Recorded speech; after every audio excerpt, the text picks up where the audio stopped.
අද ඉල් පුර පසළොස්වක පොහොය දින. වස්සාන ඍතුවේ අවසන් පොහොය ලෙසින් අපට ඉල් පුන් පොහොය දිනය හඳුන්වන්නට පුළුවන්.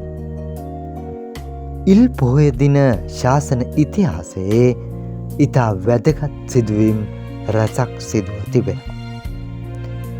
ගෞතම බුදුසසුනේ ප්‍රථම රහතන් වහන්සේලා 69 ධර්මදූත සේවයේ යෙදුවේ අදවන් පොහොය දිනය. පින්වත් මහණෙනි, බොහෝ ජනයාගේ හිතසුව පිණිස මුල මැද අග සුන්දර වූ පිවිතුරු වූ සද්ධර්මය ප්‍රචාරය කරන්න. එක මග දෙනමක් නොඅඩේ. බුදුන් වහන්සේ අදවන් පොහොය දිනයක ධර්මදූත සේවයට පිටත් වන රහතන් වහන්සේලාට එසේ වදාරන්නට වුණා.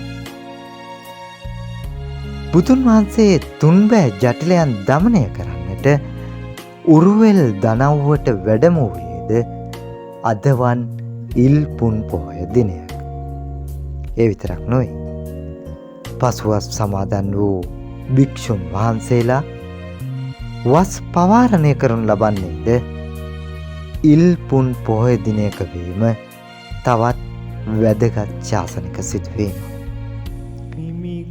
ඉල් පොහොය දිනේ කටින පින්කම් අවසන් කිරීමටත් බෞද්ධයින් කටයුතු කරනු ලබනවා.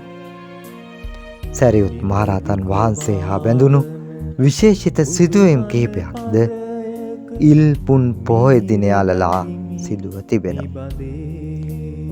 මිසදිටු අදහස් දැරූ සැරියුත් මහරහතන් වහන්සේගේ මෑණියන් තෙරුවන් සරණ ගියේද අදවන් ඉල් පුන් පොහොය දිනයක.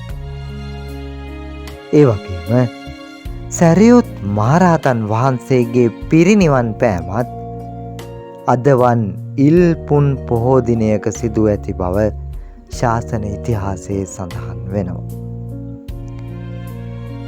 මෙවන් වැදගත් සුවිශේෂී කරුණු රැසක් සිදු වූ ඉල් පුන් පොහොය ඔබ සැමට පින්බර පොහොය දිනයක් වේවා.